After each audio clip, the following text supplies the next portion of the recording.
ಧಾರವಾಡ ಜಿಲ್ಲೆಯ ಜನರಿಗೆ ಸಂತಸದ ಸುದ್ದಿ. ಸರ್ವೈಕಲ್ ಕ್ಯಾನ್ಸರ್ಗಳಿಗೆ ವ್ಯಾಕ್ಸಿನ್ಗಳನ್ನು ಉಚಿತವಾಗಿ ನೀಡಲು ಸ್ಟೋರೇಜ್ ಘಟಕಗಳ ಅವಶ್ಯಕತೆ ಇದ್ದು, ಹೀಗಾಗಿ ಧಾರವಾಡ ಜಿಲ್ಲೆಯಲ್ಲಿ ಆರೋಗ್ಯ ಸಚಿವ ದಿನೇಶ್ ಗುಂಡೂರಾವ್ ಜಿಲ್ಲಾ ಆಸ್ಪತ್ರೆಯಲ್ಲಿ ವ್ಯಾಕ್ಸಿನ್ ಘಟಕ ಉದ್ಘಾಟಿಸಿದರು.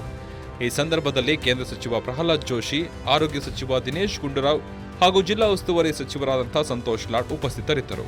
ಇವತ್ತು ಧಾರವಾಡ ಜಿಲ್ಲೆಯಲ್ಲಿ ಈ ಒಂದು ಲಸಿಕೆ ಉಗ್ರಾಣ ಕೇಂದ್ರವನ್ನು ಮತ್ತು ಪ್ರಾಥಮಿಕ ಆರೋಗ್ಯ ಕೇಂದ್ರ ಮತ್ತು ಸಮುದಾಯ ಆರೋಗ್ಯ ಕೇಂದ್ರದ ಅಮೀನ್ಬಾವಿಯಲ್ಲಿ ಉದ್ಘಾಟನೆ ಆಗ್ತಕ್ಕಂಥದ್ದು. ಅದ ನಂತರ ಶಿಗ್ಗಾಂವಲ್ಲಿ ನಾವು ಸವಣೂರಿನ ಹೊಸ ತಾಲೂಕು ಆಸ್ಪತ್ರೆಗೆ ಶಂಕುಸ್ಥಾಪನೆ, 100 ಬೆಡ್ಡಿನ ಹೊಸ ಆಸ್ಪತ್ರೆ ಶಂಕುಸ್ಥಾಪನೆ ಕೂಡ ಸವಣೂರಲ್ಲಿ ಕೂಡ ಇಟ್ಕೊಂಡಿದ್ದೇವೆ. ಮತ್ತು ಇನ್ನೊಂದು ಶಿಗ್ಗಾಂವಲ್ಲಿ ನಿರ್ಮಾಣ ಆಗಿರುವಂಥ ಆಸ್ಪತ್ರೆ ಉದ್ಘಾಟನೆ. ಅದರಿಂದ ಒಟ್ಟಾರೆ ಧಾರವಾಡ ಮತ್ತು ಹಾವೇರಿ ಜಿಲ್ಲೆಯಲ್ಲಿ ಇದೆಲ್ಲ ನಮ್ಮ ಧಾರವಾಡ ಕ್ಷೇತ್ರ, ಪಾರ್ಲಿಮೆಂಟರಿ ಕ್ಷೇತ್ರಕ್ಕೆ ಸೇರಿರ್ತಕ್ಕಂಥದ್ದು. ಇದರಲ್ಲಿ ಕಾರ್ಯಕ್ರಮ ಹಮ್ಮಿಕೊಂಡಿದ್ದೇವೆ. ನಮ್ಮ ಆರೋಗ್ಯ ಇಲಾಖೆಯಿಂದ ಅನೇಕ ರೀತಿ ಮೂಲಸೌಕರ್ಯಗಳನ್ನು ಒದಗಿಸುವಂಥ ಕೆಲಸವನ್ನು ನಾವು ಮಾಡಿಸ್ತಾ ಇದ್ದೀವಿ. ಮತ್ತು ಇದು ಒಳ್ಳೆಯ ಯೋಜನೆಗಳು, ಸಾರ್ವಜನಿಕರಿಗೆ ಅನುಕೂಲ ಆಗುವಂಥದ್ದು ಮತ್ತು ಆರೋಗ್ಯ ಸೇವೆಗಳನ್ನು ಇನ್ನೂ ಉತ್ತಮ ಮಟ್ಟದಲ್ಲಿ ಜನರಿಗೆ ನೀಡ್ತಕ್ಕಂಥದ್ದು. ಮತ್ತು ವ್ಯಾಕ್ಸಿನಿನ ಸೌಲಭ್ಯ ಇಲ್ಲಿ ಒಳ್ಳೆಯ ಒಂದು ಸ್ಟೋರೇಜ್ ಕೇಂದ್ರ ಇಲ್ಲಿ ಆಗಿರೋದ್ರಿಂದ ಜನರಿಗೆ ಸುಲಭವಾಗಿ ಇಲ್ಲಿಂದನೇ ನಾವು ಎಲ್ಲ ಕಡೆ ವಿತರಣೆ ಮಾಡೋದಕ್ಕೆ ಒಂದು ಅನುಕೂಲ ಆಗುವಂಥ ಒಂದು ವ್ಯವಸ್ಥೆ ನಿರ್ಮಾಣ ಆಗಿದೆ. ಈ ಸಂದರ್ಭದಲ್ಲಿ ಮಾತನಾಡಿದ ಕೇಂದ್ರ ಸಚಿವ ಪ್ರಹ್ಲಾದ್ ಜೋಶಿ, ಎಲ್ಲಾ ಜಿಲ್ಲಾ ಆಸ್ಪತ್ರೆಯಲ್ಲಿ ವ್ಯಾಕ್ಸಿನ್ ಸ್ಟೋರೇಜ್ ಹೈ ಟೆಂಪರೇಚರ್ ಅಲ್ಲಿ ಇಡಲು ರಾಜ್ಯ ಹಾಗೂ ಕೇಂದ್ರ ಸರ್ಕಾರ ಅನುದಾನದಲ್ಲಿ ಕಟ್ಟಡಗಳಿಗೆ ಅನುದಾನ ಕೊಡಲಾಗಿದೆ. ಇದು ಧಾರವಾಡ ಜಿಲ್ಲಾ ಪಾಲಿಗೆ ಸಂತೋಷದ ವಿಷಯವಾಗಿದೆ ಎಂದರು.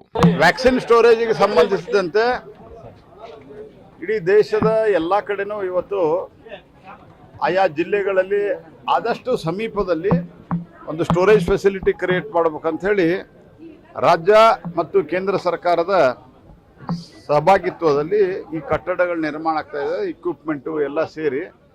ಸೊ ದ್ಯಾಟ್ ವ್ಯಾಕ್ಸಿನ್ಗಳೇನು ಹೈಯರ್ ಟೆಂಪ್ರೇಚರ್ದಲ್ಲಿ ಇಡೋದ್ರಿಂದ, ಟೆಂಪ್ರೇಚರ್ ಮೇಂಟೈನ್ ಆಗದೆ ಇರೋದ್ರಿಂದ ಟ್ರಾನ್ಸ್ಶಿಪ್ಮೆಂಟ್ನಲ್ಲಿಯೂ ಬಹಳಷ್ಟು ಸಮಸ್ಯೆಗಳಾಗ್ತಾಯಿತ್ತು.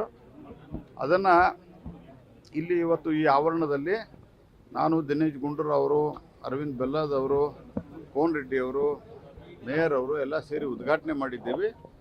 ಇದರಿಂದ ಜಕ್ಕಪ್ಪನವರು, ನಮ್ಮ ಸ್ನೇಹಿತರಾದಂಥ ಜಕ್ಕಪ್ಪನವರು ಅವರೆಲ್ಲ ಬಂದಿದ್ದಾರೆ.